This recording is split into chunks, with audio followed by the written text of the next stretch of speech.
Hello friends, welcome to civil success point.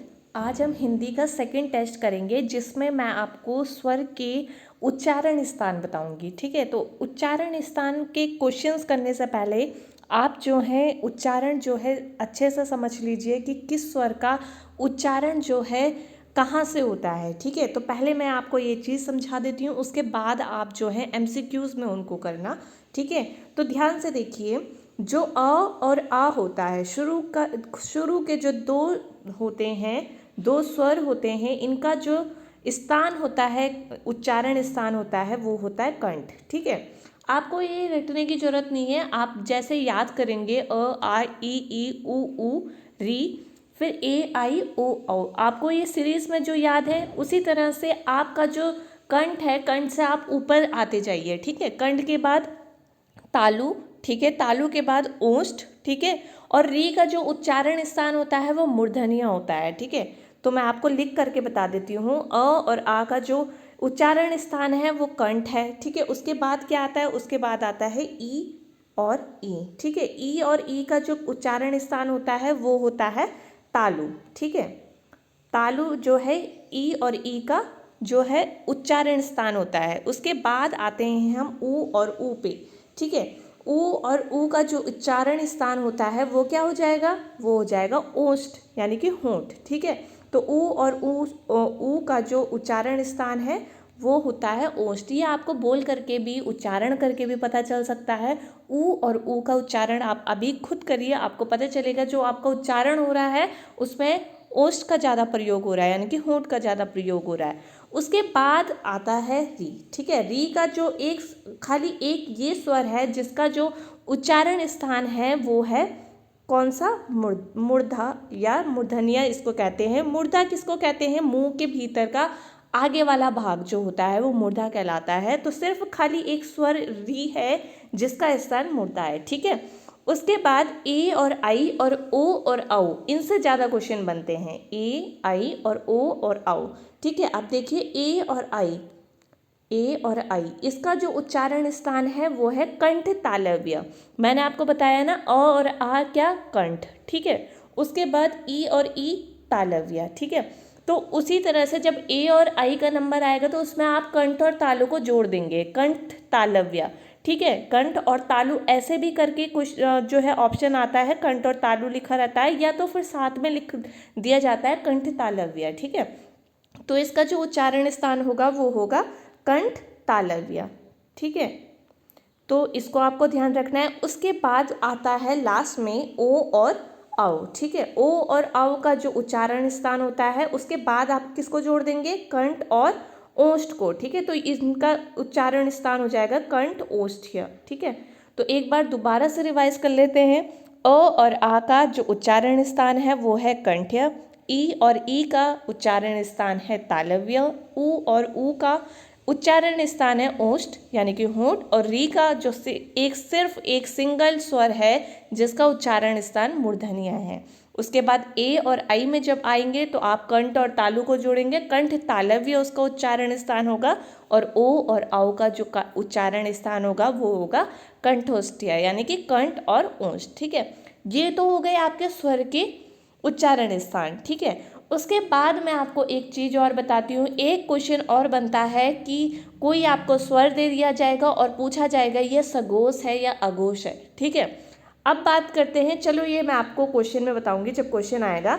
अभी आप उच्चारण स्थान के क्वेश्चन देखिए। आज का जो फर्स्ट क्वेश्चन है आपको बताना है इनमें से कंठ स्वर कौन सा है, अ ई उ और ऊ आपके पास ऑप्शन है। ठीक है, इसी तरह से क्वेश्चन पूछे जाते हैं। यह तो आपके पास स्वर दे दिया जाएगा और पूछा जाएगा कि इसका उच्चारण स्थान कौन सा है। किसी भी तरह से आपको क्वेश्चन बना के दे दिए जाएंगे, बस आपका ये होना चाहिए कि आपका कंसेप्ट क्लियर होना चाहिए। ठीक है, तो कंठ स्वर कौन सा है, तो अ और आ, मैंने आपको बताया था अ और आ जो है वो कंठ स्वर है, तो इसलिए इसका आंसर क्या हो जाएगा, ए हो जाएगा। ठीक है, क्वेश्चन नंबर सेकंड है, इसमें से मूर्धन्य स्वर कौन सा है। ठीक है, यानी कि मूर्धा। मूर्धा मतलब मैंने आपको अभी बताया, मुंह के भीतर का छत का जो आगे वाला हिस्सा होता है उसको कहते हैं मूर्धा। ठीक है, तो मूर्धन्य स्वर सिर्फ एक है, वो कौन सा है, री। ठीक है, तो बी जो है इसका सही आंसर हो जाएगा। ठीक है, खाली एक ही स्वर ऐसा है जिसका स्थान मूर्धन्य है, तो बी जो है इसका सही आंसर हो जाएगा।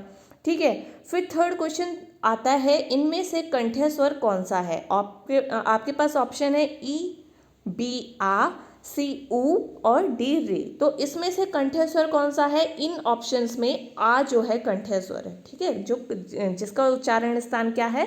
कंठ है। ठीक है, अब देखिए फोर्थ क्वेश्चन आपके पास है, इनमें से तालव्य स्वर कौन सा है? अब आपको कैसे, एक तो आप इस तरह से सीरीज में याद कर लीजिए, दो शुरू के कंठ हैं, उसके बाद तालव्य हैं, उसके बाद ओष्ठ है, फिर एक जो री आता है वो मूर्धन्य है, उसके बाद दो जो है कंठ तालव्य और लास्ट के दो जो है वो कंठ ओष्ठीय हैं। ठीक है, इस तरह से आप एक दो बार सीरीज में इनको याद कर लीजिए, फटाफट से आपके सारे स्वर के जो आंसर होंगे वो एकदम से बिल्कुल अच्छे से टिक सही हो जाएंगे, सबके उच्चारण स्थान बिल्कुल सही आपको टिक हो जाएंगे। ठीक है, अब देखिए इनमें से तालव्य स्वर कौन सा है? ए ऑप्शन है आपके पास ई, बी आ, सी ऊ और डी ऊ।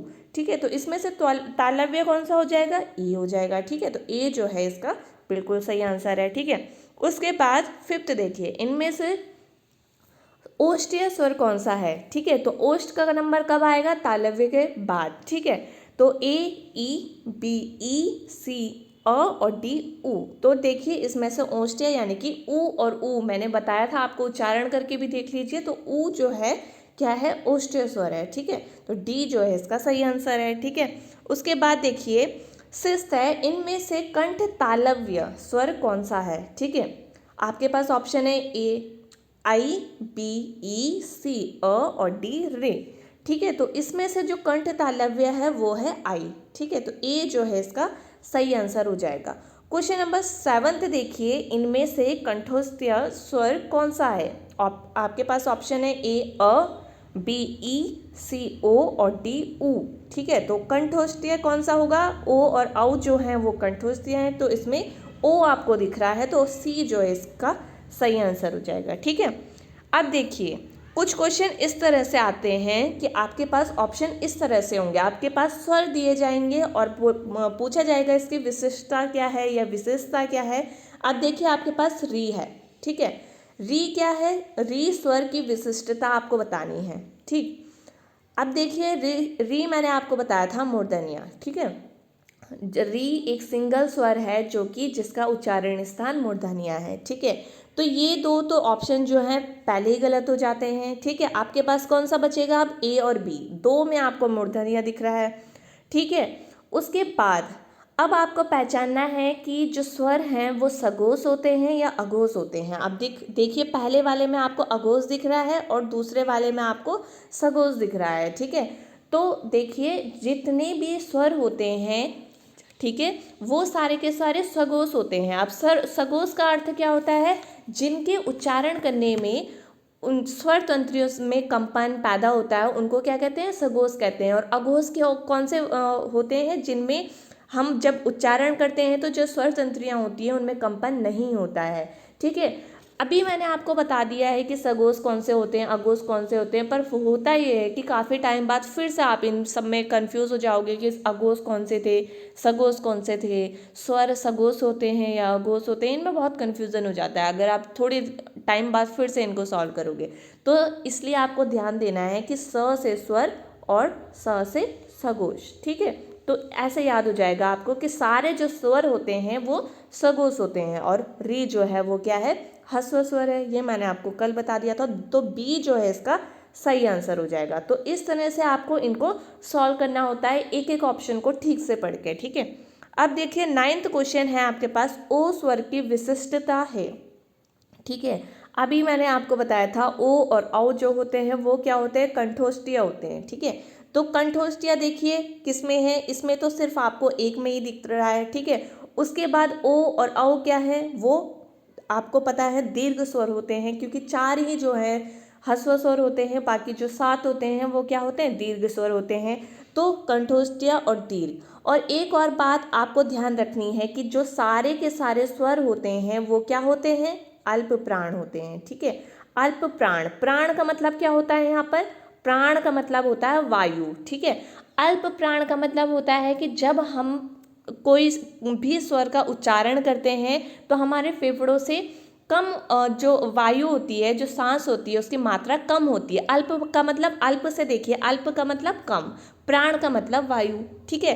तो जब हम किसी भी स्वर का उच्चारण करते हैं तो उच्चारण करते समय जब जो मात्रा होती है वायु की या सांस की वो कम निकलती है, उसको अल्प प्राण कहते हैं। और महा मतलब ज़्यादा, महाप्राण का मतलब होता है कि जब हम कोई भी किसी भी वर्ण का उच्चारण करते हैं तो जब उच्चारण करते हैं तो वायु जो है हमारे फेफड़ों के द्वारा जब अधिक उसकी मात्रा होती है तो वो क्या कहलाता है, महाप्राण कहलाता है, ठीक है। तो अल्प प्राण से हो गया, अल्प मतलब कम, प्राण मतलब वायु, ठीक है। तो जब हमारे फेफड़ों से कम वायु बाहर आती है किसी भी स्वर का उच्चारण करने में तो वो क्या होते हैं, किसी भी स्वर का या किसी भी वर्ण का, ठीक है। तो स्वर तो मैंने आपको बता दिया, एक तो वो अल्प प्राण होते हैं और सारे के सारे स्वर क्या होते हैं, सघोष होते हैं, ठीक है।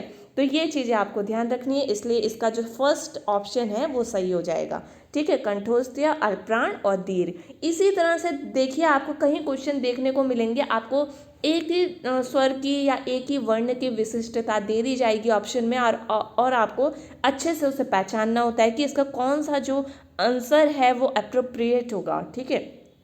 अब देखिए 10th क्वेश्चन देखिए, ई स्वर का उच्चारण स्थान कौन सा है। तो ये तो आपको मैंने कई बार अभी भी बता दिया। अगर अभी भी आपको इतने सारे क्वेश्चन में इसको देख के भी अभी कंफ्यूजन हो रहा है कि कौन सा इसका उच्चारण स्थान होगा, तो एक बार से फटाफट से इसको दोबारा से रिवाइज करिए। अ और आ कंठ्य, ई और ई तालव्य, उ और उ ओष्ठ्य, री जो एक सिंगल है वो मूर्धन्य होता है, ए और आई कंठ तालव्य, और ओ और औ कंठोष्ठ्य। तो ई क्या हो गया, ई का जो उच्चारण स्थान हो जाएगा तालव्य, ठीक है। तो सी जो है इसका बिल्कुल सही आंसर हो जाएगा।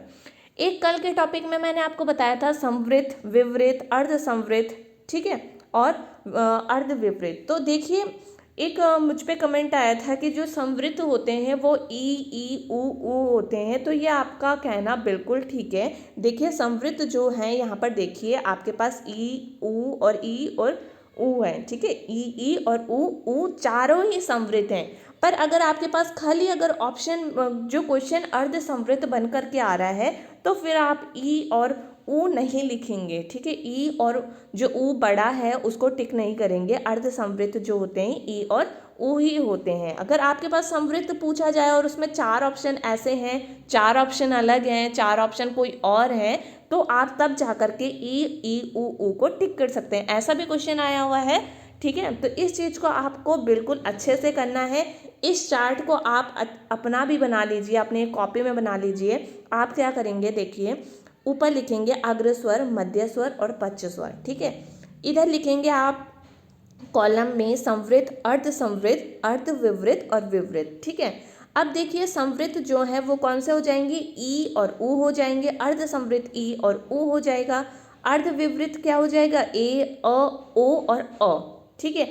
एक कल के क्वेश्चन में आया था, ठीक है, कि ये जो अ है, ये जो आगत स्वर है वो किस भाषा से लिया गया है। कल एक रैंकर्स का पेपर था तो उसमें एक क्वेश्चन पूछा गया था। तो देखिए जिसमें अर्धचंद्र बिंदु होता है, ठीक है, वो जो शब्द हैं, कोई भी अक्षर हैं, वो कहाँ से लिए गए हैं, वो अंग्रेजी भाषा से लिए गए हैं। कहीं ने उसमें जो है अरबी फारसी टिक लगाया है। तो अरबी फारसी की पहचान होती है कि उन वर्ण के नीचे जो है नुक्ता लगी होती है। नुक्ता का मतलब होता है बिंदु लगा होता है, जैसा फ के नीचे बिंदु हो गया, ज के नीचे बिंदु हो गया।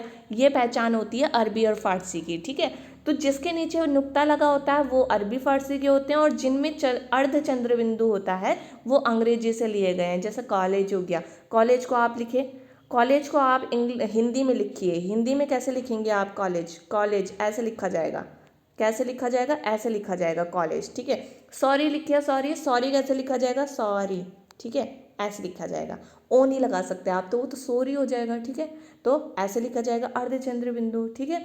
तो जिसमें भी अर्धचंद्र बिंदु आपको दिखा वो क्या होंगे, अंग्रेजी से लिए गए हैं, ठीक है। तो इस तरह से एक क्वेश्चन बना था कल पेपर में, तो इन चीज़ों को भी आप देखिए। फिर देखिए मध्य स्वर कौन सा हो जाएगा, मध्य स्वर अ हो जाएगा, और ये जो है अर्ध विवृत भी है, ए अ ओ और अ। विवृत में देखिए ए आई और आ और औ जो है विवृत हो जाएंगे। अगर आप देखिए ऊपर देखिए आपके पास विवृत में क्या दिख रहा है, ए आई अ आ, ओ, औ और अ सारे के सारे विवृत हैं जिसमें मुंह अधिक खुला हुआ होता है। कल बताया था ना मैंने। तो देखिए ये सारे के सारे जो हैं आप इनको विवृत भी कह सकते हैं, ठीक है। पर जहाँ बात अर्ध विवृत की आ जाए तो वहाँ कौन सा होंगे, ए, अ, ओ और अ, जिसमें विवृत से थोड़ा कम जो है मुंह खुलता है, ठीक है। तो इन चीज़ों को आपको अच्छे से ध्यान रखना है। इस चार्ट को आप अपनी कॉपी में बना लीजिए, अच्छे से समझिए, अच्छे से लिखिए। अब नेक्स्ट वीडियो में मिलेंगे, तब तक अपना ध्यान रखिए। Bye bye, take care.